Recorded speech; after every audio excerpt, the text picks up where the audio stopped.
Hey everyone, welcome to Reddit Readout. Today we are checking out Entitled Parents. Story 1. How to cope with knowing I have parents who don't love me.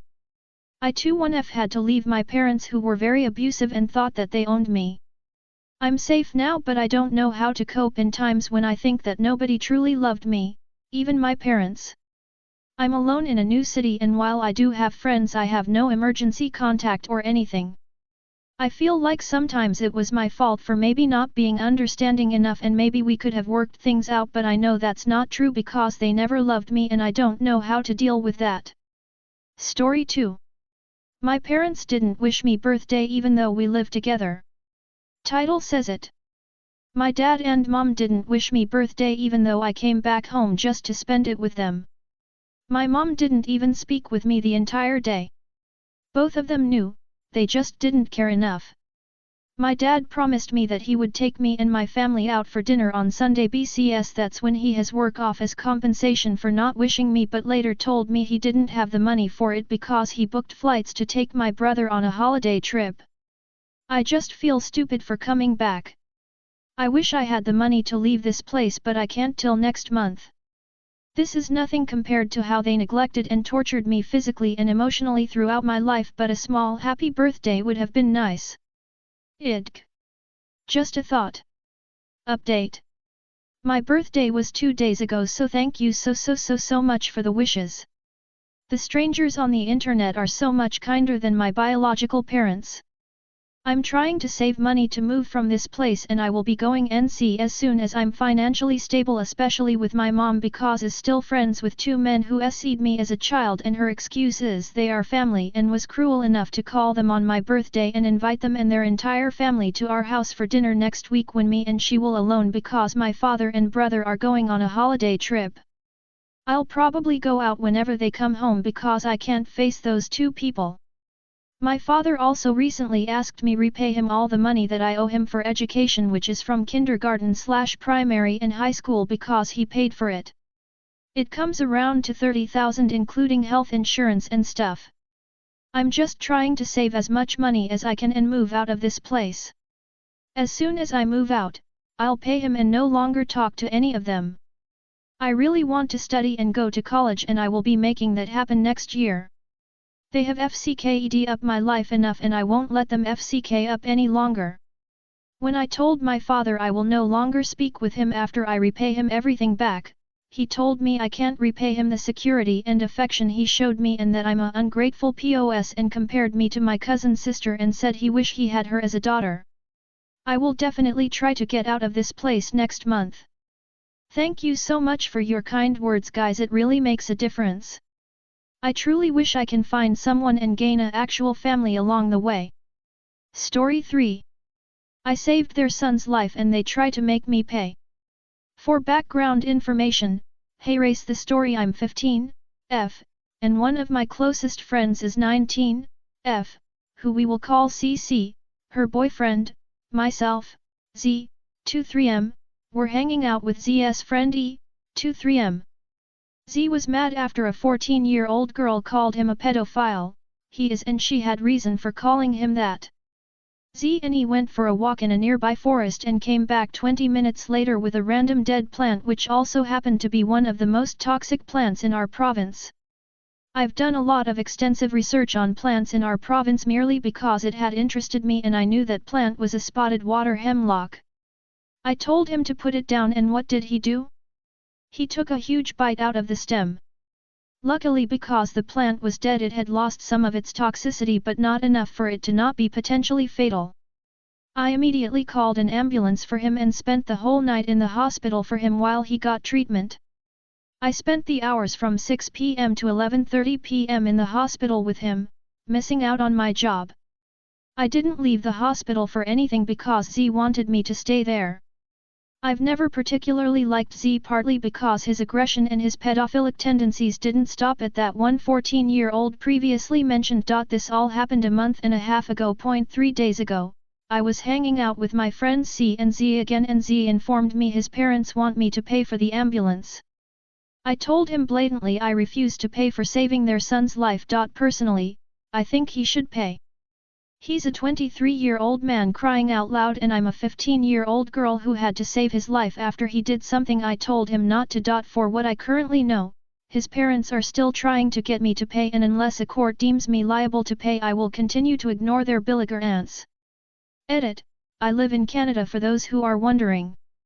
I don't live with my parents and I pay for my own bills, minus food thanks to my non-official caregiver. I have 4 jobs but don't work many hours because of what my jobs are. I have 3 cleaning jobs. Job 1 I work 2 hours Monday, Tuesday, Thursday. Job 2, every Monday. Job 3, every second Tuesday, and the last job is a restaurant job in which they call me in if it's a busy night. Story 4. I couldn't buy a ticket because of entitled mother, not mine. Hello. So this isn't that bad, but I was pretty pissed about this. Just so you know, I bought the ticket after. So for context, I was in my country's capital city, I had go see a therapist. So after my appointment I wanted to go straight home. I live about 45 kilometers away from capital. I don't have my vehicle or even driver's license. So I went to the bus station to buy my ticket. There were lines, pretty long ones too. In my country you can't buy a ticket 10 minutes before the bus's departure. I got there 15 minutes before departure. So this lady was standing in front of me with her child and another person. The line was going relatively quick. I was second in line about 12 minutes before the departure of bus. So this lady buys 3 tickets, pays for them, and is just standing there putting some items from her bag into her purse. I'm not a confrontational person, I hate to confront people.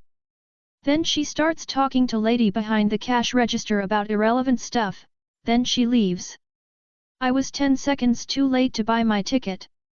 Usually on that ticket there is a platform the bus is gonna departure from, and it changes time to time, so I had to go outside and look for my bus's platform, and buy a ticket from the bus driver.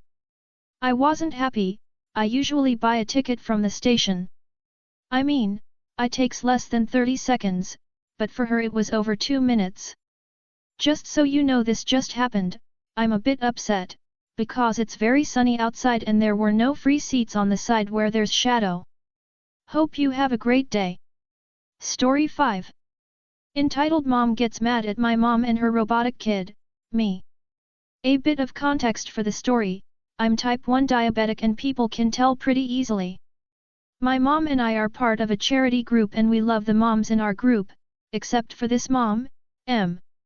M constantly made trouble with me and my mom, which my mom is our class leader. From interrupting our class meetings so her daughter, who has autism, could take a brain break to mocking me for having diabetes. Like I understand that people with autism can get overstimulated very easily, but her daughter seemed fine and generally annoyed from the brain breaks. I probably shouldn't make assumptions but one day, my class went to our friend's Indian dance graduation and we all dressed for the occasion since it's a pretty big milestone for her. M refused to dress up and I thought that maybe she felt uncomfortable wearing the Indian clothing we were given. During the whole performance, which was 3 hours long, she was on her phone. Now I understand how a child can get bored, but you're a grown woman. Her daughter could sit still and watch the entire 3-hour-long performance, so why couldn't she? During dinner she refused to eat the Indian food we were given, saying that it looked gross. Indian food isn't for everyone, but you're at a cultural experience, at least try it.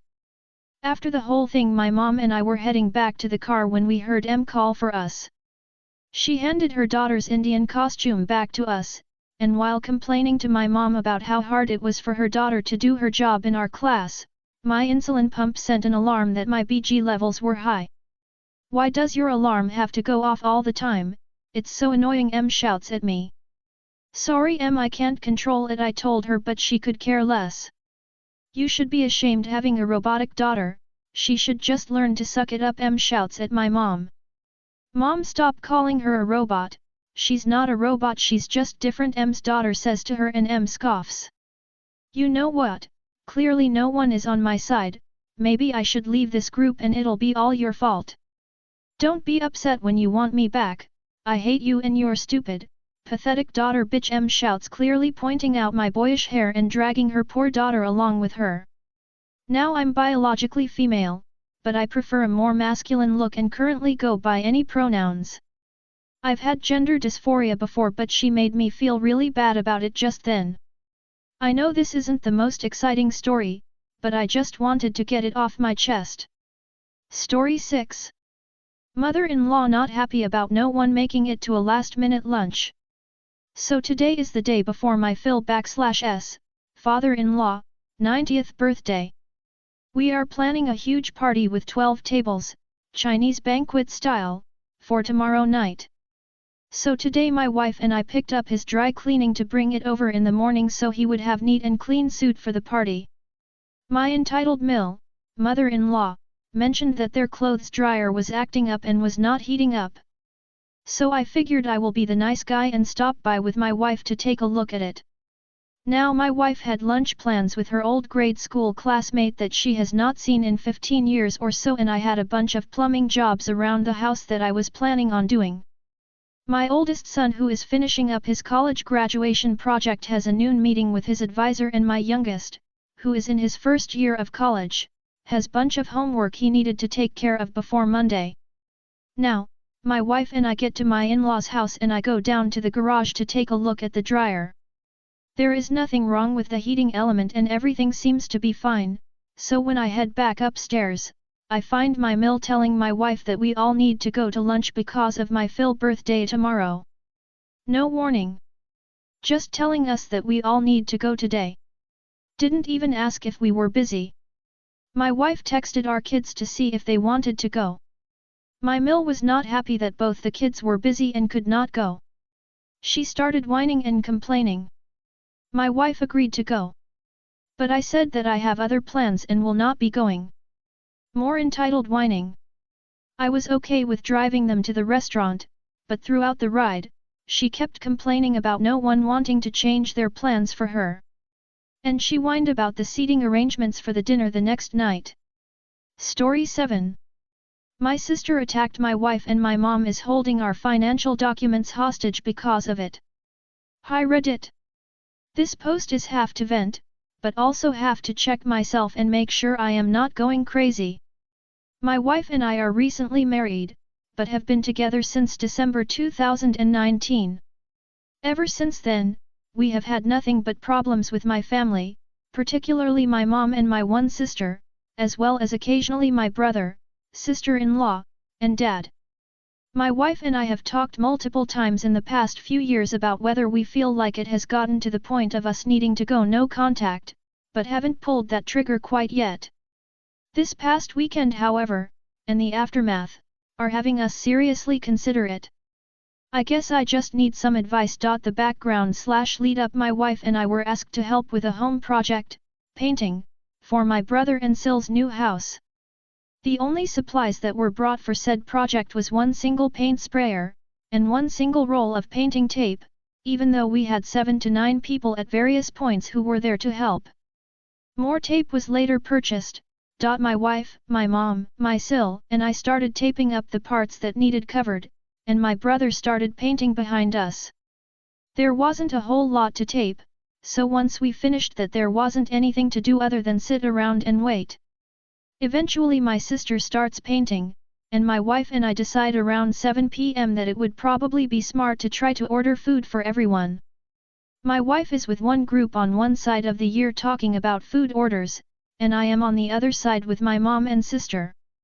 My wife heard them yelling, and was concerned, especially due to previous history, that something was happening, so she came over and asked what was going on. Here is a play-by-play of this conversation. Sister, hands me paint sprayer. Your turn. Me, oh, okay. I thought I was supposed to go get food. Sister, too bad. Mom, I did ask you to help paint. Me, well, I did help tape. Mom, well, I didn't ask you to help tape, I asked you to help paint? Didn't I? Me, I suppose. Wife, what are you guys yelling about? Mom, oh, we were just giving him shit. Wife, oh, okay, it just sounded like yelling. Sister, he can talk to his family without you. It's none of your fucking business, Wife, hey, sister, you have no right to be a fucking cunt to my mom, it's none of your business, and he can talk to his family without you around. Wife, I was just asking a question about my husband, is there a problem with that? Sister, you don't get to talk to my mom like that, you bitch. Wife, again, I was asking a simple question about my husband. Sister takes a couple steps towards wife. Wife walks towards sister. Sister is literally centimeters from wire's face. Wife places her hand on sister's chest and tells her to back off, and then sister started swinging. Basically, my sister started swinging on my wife, and my wife put her hands up to block her face and accidentally hit my sister in the face. After this, I pulled my sister back, and my wife stepped back. My sister was yelling things like she fucking hit me, call the fucking cops, etc. After my sister eventually seemed to calm down, I let her go, and she lunged at my wife again, and this time got a hit in. I pulled her back again, and then my brother and Sil walk up and start yelling at my wife. Sil says that my wife is making them look like trash to their new neighbors, and my brother tells us to get the fuck off his property. My mom started yelling at my wife, telling her she was being a bitch, and that she had no right to come at her, my mom, like that, even though my wife hadn't even moved yet from the spot where she was standing. Fast forward, over the past few days we have gotten many text messages and phone calls. The gist of those is basically continuing to blame my wife, and telling me that I am a terrible brother, son, and uncle, to sister's kids, who were also present for this entire scenario. Additionally, we need some old tax forms for some financial paperwork we need to fill out, and while my wife's parents sent those to us as soon as they were able, my parents are holding them hostage and flat out refusing to give them to us. I was told that I would have to drive an hour to their house to retrieve them, and have a conversation with my mom, and that my wife was not welcome to this conversation. Additionally, that my wife is no longer welcome in their house. When we called and asked if my mom could please just email them to us, we need them, her exact response was maybe. Withholding our financial documents feels like it should be a last straw for me, but it's really hard, and I want to make the right choice. Edit 1. Hi all, thank you for the. That's all for today. Please don't forget to like and subscribe.